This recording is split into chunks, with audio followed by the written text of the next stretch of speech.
मनुवादी पार्टियों के राम है राम और हमारे राम है काशी राम। मनुवादियों के राम राम है, हमारे राम है काशी राम। और काशी राम साहब बहुजनों की लड़ाई लड़ते हैं, राज सत्ता की लड़ाई लड़ते हैं। बाबा साहब अम्बेडकर के मिशन की बात करते हैं। ये तो रही भैया उनके राम और हमारे राम की बात।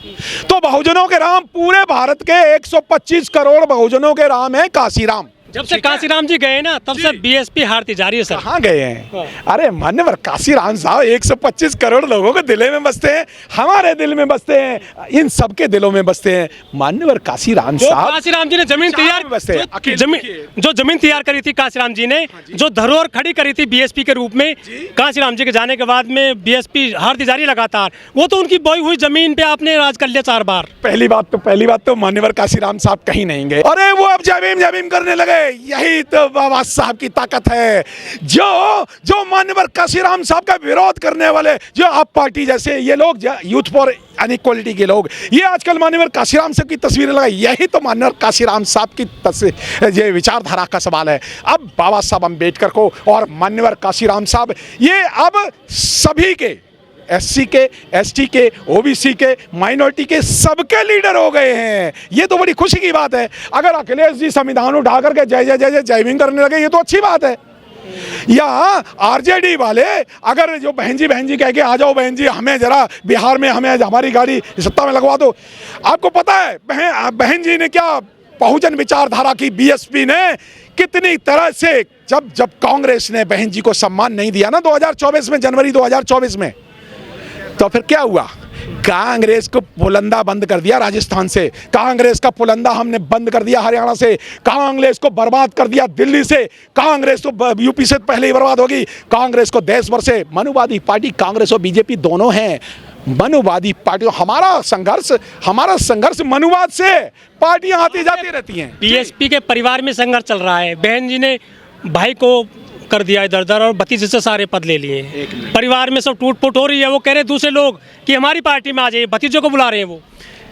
अरे गजब का प्रश्न पूछा, क्या बात है, बहुत जबरदस्त प्रश्न। ये जब मान्यवर आकाश आनंद को बहन जी बना ले तो कहते हैं भतीजा बना लिया, तब भी ये विरोध करते हैं। जब मान्यवर आकाश आनंद को पार्टी मिले तब भी ये विरोध करते हैं, जब हटा दिया तब भी विरोध करते हैं। इनका काम विरोध करना ही है। और ये जो कांग्रेसी मीडिया है, ये मान्यवर आकाश आनंद की तब तो ये बुराई नहीं करते थे। अब लगे पहले क्यों नहीं बुलाया था?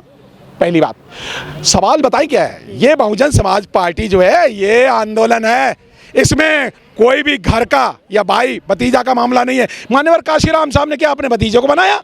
नहीं बनाया ना। तो बहन जी ने ऐसा नहीं जाके डायरेक्ट आ जाओ भतीजा। गलती करी थी क्या पहले? जी नहीं, बिल्कुल गलती नहीं। एक मिनट, मान्यवर जयप्रकाश क्या उनके भतीजे थे? मान्यवर नजीमुद्दीन सिद्दीकी क्या उनके भतीजे थे? स्वामी प्रसाद मौर्य क्या उनके भतीजे थे? स्वामी प्रसाद मौर्य जैसा ओबीसी लीडर तैयार किया बहन जी ने। नसीमुद्दीन सिद्दीकी को 7 मंत्रालय देके इतना बड़ा मुस्लिम लीडर तैयार किया बहन जी।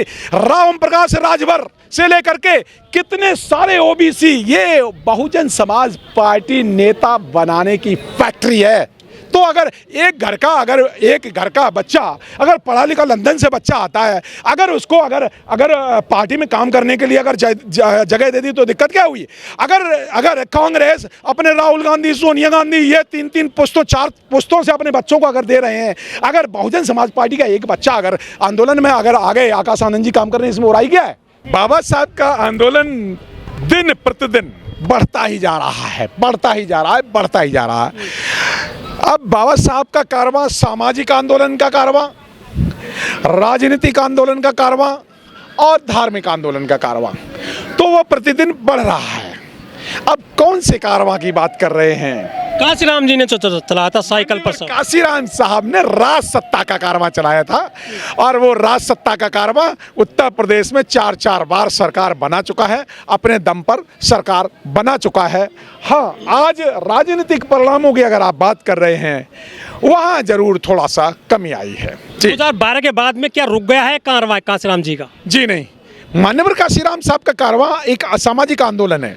सामाजिक आंदोलन की गति कम या ज्यादा हो सकती है। अभी आप कहते हैं कि राजनीतिक कारवां बता रहे थे अभी आप थोड़ी देर पहले। जी। अरे यही तो समझने की बात है। मान्यवर काशीराम साहब मान्यवर काशीराम साहब सत्ता संघर्षों का प्रतिफल है, सत्ता संघर्षों का प्रतिफल है। तो जो जब सत्ता की बात करते हैं, कौन सा, मान्यवर काशीराम साहब एक लक्ष्य की बात करते हैं, मुझे सम्राट अशोक के सपनों का भारत बनाना है। अगर हम बाबा साहब ने जो लक्ष्य बताया, मुझे प्रबुद्ध भारत का निर्माण करना, बाबा साहब कहते हैं प्रबुद्ध भारत का निर्माण, और मान्यवर काशीराम साहब कहते हैं मुझे सम्राट अशोक के सपनों का भारत का निर्माण करना है। तो जब सम्राट अशोक का नाम लेते हैं, सीधे सीधे मान्यवर काशीराम साहब one value one vote one man की बात करते हैं, और वो सिर्फ राजनीतिक सत्ता, और वो जिसको मान्यवर काशीराम साहब सत्ता की गुरकिल्ली बताते हैं। मान्यवर काशीराम साहब मान सम्मान, संघर्ष और भाईचारे की बात करते हैं। बाबा साहब जो संविधान में जो 4 बात करते हैं, भाईचारा, बराबरी, समता, और तो वो कैसे करते हैं, वो जातियों की जेलों को तोड़ करके, जो बाबा साहब ने SC, ST और OBC 3 ब्लॉक में बनाया था, मान्यवर काशीराम साहब SC, ST, OBC को जोड़ करके बहुजन बनाते हैं। 85% बहुजन बनने की प्रक्रिया जारी है। उसमें अब कांग्रेस के राहुल गांधी भी कहते हैं हम जाति जनगणना कराएंगे, अखिलेश के सपा पार्टी के वो भी कहते हैं जी संविधान लेके करते हैं। तो बाबा साहब का कारवां, मान्यवर काशीराम साहब का कारवां आगे बढ़ रहा है। इसलिए मान्यवर, मैंने कहा बाबा साहब का और मान्यवर काशीराम साहब का कारवां आगे बढ़ रहा है। जहाँ तक राजनीतिक परिणामों का सवाल है, वहाँ जरूर निराशा हुई है हासिल। तो वो निराशा क्षणिक होती है, ये राजनीतिक परिणाम आते जाते रहते हैं। जैसे यूपी में लोग, हम उदाहरण देते हैं, यूपी में साहब BSP की 1 सीट है, तो दिल्ली में अभी देखो ना, दिल्ली का परिणाम आया, वहाँ कांग्रेस की 0 सीटें हो गई। इसका क्या मतलब है, कांग्रेस खत्म हो गई। इसका मतलब राहुल गांधी खत्म हो गया।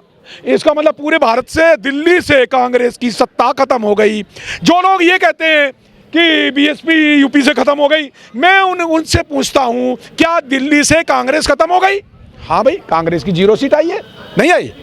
तो बात यहाँ पे है। और जो लोग ये पूछते हैं कि BSP तो BJP की बी टीम है, मैं उनको बताता हूँ कि अभी देखो ना, 1 महीने पहले कांग्रेस BJP की बी टीम बन गई और दिल्ली में आप पार्टी को हटा दिया, BJP की सरकार बना दी।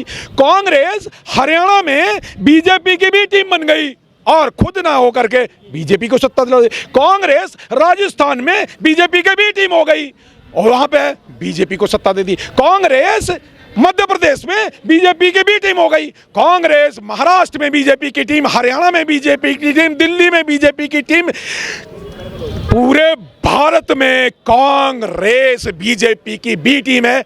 ये भैया BSP को ही बी टीम क्यों कहते हैं? दरअसल ये नैरेटिव कहते हैं। दरअसल बात क्या है, विचारधारा की लड़ाई है, और विचारधारा की लड़ाई BSP है, बहुजन विचारधारा की एक ही पार्टी है पूरे भारत में, और वो मनुवादियों से लड़ रही है। मनुवादी पार्टियां, कांग्रेस है मनुवादी पार्टियां, BJP है मनुवादी पार्टी, सपा है मनुवादी पार्टी, TMC है मनुवादी पार्टी, RJD है। तो भारत में एक पार्टी है जो बहुजन समाज की लड़ाई लड़ रही है, वो है बहुजन समाज पार्टी। लेकिन मान्यवर काशीराम साहब वो विचार दे गए। मान्यवर काशीराम साहब, तेरी नेक कमाई तूने सोती कौम जगाई। मान्यवर काशीराम साहब ने स्वतंत्र मीडिया दे दिया। मान्यवर काशीराम साहब ने विचारधारा को मजबूत कर दिया। मान्यवर काशीराम साहब ने शब्द गढ़े बहुजन, सत्ता की गुरकुल्ली, मनुवादी ये शब्द गढ़े हैं। मान्यवर मीन्स, मैं आपका सम्मान करता हूं, मान्यवर शब्द काशीराम साहब। जैसे हम कहते हैं मान्यवर काशीराम साहब, अपने आप आ जाते हैं। मान सम्मान की बात करते हैं, जैसे ही सत्ता की गुरकुल्ली कहते हैं, सभी को पता है राज सत्ता की बात हो जाती है। मान्यवर काशीराम साहब 1585 सहित सीधे राम जी क्या की बात करते हैं? बहुजन की बात करते थे, बहन जी सर्वजन की बात करती हैं, वे त्रिशूल ले लेती हैं कई बार मंच पर।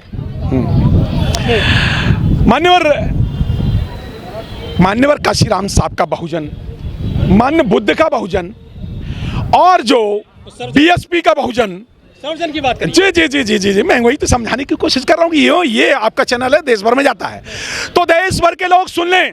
बुद्ध का बहुजन का क्या था? चरत भिखवे चार के बहुजन हिताय, बहुजन सुखाय लोकान कंपाय। जो बुद्ध के समय जो बहुजन, उस समय मुस्लिम तो थे नहीं, क्रिश्चियन थे नहीं, सिख थे नहीं, तो बुद्ध का बहुजन कौन था? वही मान्यवर काशीराम साहब और बहन मायावती जी का सर्वजन है। समझो जरा, बात नहीं समझ में आई। जो बुद्ध ने पहले कौन से पंचवर्गीय भिक्षु कौन थे? ब्राह्मण थे, उन्हीं को ज्ञान दिया। उसके बाद फिर अगले 60 हुए, वो कौन थे? ब्राह्मण थे। तो बुद्ध का जो बहुजन है, मान्यवर काशीराम साहब ने वहीं की बात की। सत्ता अकेले क्या सिलुका से आती? सत्ता क्या? देखिए, सत्ता जो है पूरे सबको लेके, साथ लेके, जब अगर वो कहें, जब मनुवादी कहते हैं सबका साथ और सबका विकास, तो हमने अगर सर्वजन कह दिया तो हम मनवादी, हमने सत्ता विचार करके रख दिया। जी, कांग्रेस सबके वोट ले ले, कांग्रेस अगर दलितों के वोट ले लेते तो वो तो दलित नहीं बनती पार्टी। बीजेपी दलितों के वोट ले ले, वो तो पार्टी दलित नहीं बनती। अगर बीएसपी अगर ब्राह्मणों के वोट ले ले, बीएसपी क्षत्रियों को और उनको भी अगर हिस्सेदारी दे दे, तो दिक्कत क्या है? बहन जी जो राजनीति करती हैं बाबा साहब की और बहुजनों की, बाबा साहब को आपसे छीन लिया है बीजेपी ने, कांग्रेस ने, समाजवादी पार्टी ने, केजरीवाल ने। वो बाबा साहब की तस्वीर लेकर चलने लगे कंधे पर आजकल। जी, देखिए, असली अम्बेडकरवादी और नकली अम्बेडकरवादी, ये तो बड़ी खुशी की बात है कि सभी लोग जय भीम करते थे। ये बाबा साहब से घृणा करने वाले आरएसएस के लोग, जो कभी जब संविधान उस समय बना था, उस समय बाबा साहब की तस्वीरें जलाया करते थे। हाथी बैठ गया है। हाथी राजसत्ता का प्रतीक है। ये प्रसेनजीत का हाथी, दिन में सपने दिखाते हैं सब लोगों को। ये बुद्ध का हाथी, पायक का हाथी, राजा प्रसेनजीत का हाथी, ये बाबा साहब अम्बेडकर का आरपीआई का हाथी, और ये बहुजन समाज पार्टी का हाथी ना तो कभी कमजोर था, ना है और ना रहेगा। हाँ, ये राजनीतिक परिणाम आते कम ज्यादा होते रहते हैं। तो बीजेपी की दो सीटें थी, कब मिले मुलायम काशीराम और हवा में उड़ गए जय श्री राम। तो काशीराम आएगा क्या बीएसपी में? क्या कोई पैदा होगा कि नया काशीराम? जरूरत नहीं, ऐसा है मान्यवर काशीराम साहब तो पहले ही है हमारे दिलों में। उनकी विचारधारा आ जाए, उनके नारे हैं, मिले मुलायम काशीराम के साथ जिसकी जितनी संख्या भारी उसकी इतनी हिस्सेदारी। जो जमीन सरकारी है वो जमीन हमारी है, वोट तुम्हारा, वोट हमारा और राज तुम्हारा, नहीं चलेगा। वो मान्यवर काशीराम साहब ऊर्जा भरते हैं, वो मान्यवर काशीराम साहब बहुजन बनाते हैं। जब बहुजन बनाते हैं, उनकी विचारधारा को आगे बढ़ाते हैं, तो विचारधारा तब तक नहीं मरती जब तक विचारधारा चलाने वाले उनके कैडर्स रहेंगे। हाँ, मान्यवर काशीराम साहब के मेरे जैसे लाखों कैडर हैं, वो इस विचारधारा को आगे बढ़ाएंगे। मान्यवर काशीराम साहब करोड़ों के दिलों में बसते हैं। आज भी हमारे दिलों में बहुजन नायक काशीराम साहब बसते हैं, वो कहीं नहीं गए, वो यही हैं। वो देखिए ना, इतना बड़ा काशीराम पार्क, मान्यवर काशीराम पार्क में हम खड़े हुए ये बात कर रहे हैं। वोट कैसे आते हैं? वोट देखिए, वोट का मामला दूसरा है। जातियों की जेलों में बटे हुए लोग, संगठनों में बटे हुए लोग, और अब तो जातियों की पार्टियां बना करके मतलब बटे हुए लोग। तो ये बहुजन 85 है। कितनी पार्टियां बन गई पता है?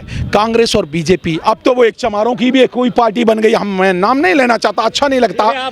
एनीवे, मैं मेहमान मंडित नहीं करना चाहता, मैं जाति सूचक बात नहीं कर, मैं क्या कह रहा हूँ, अब आरएसएस और कांग्रेस ने जातियों की पार्टियां बना दी। क्यों? ये कांग्रेस बीएसपी से घबराई हुई है। क्यों घबराई हुई है?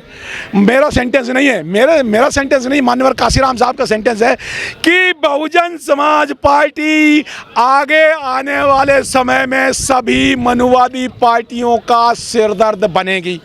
तो बहुजन समाज पार्टी सभी पार्टियों के लिए सिरदर्द बनी हुई है। और सभी पार्टियां क्या कहती है? एक ही पार्टी है जिससे परेशान है, बहन जी से। भैया एक मुझे बताओ, एमएलए एक है और एमपी एक है, तो इनको परेशानी क्या है बीएसपी से? मुझे समझ में नहीं आता क्या परेशानी है।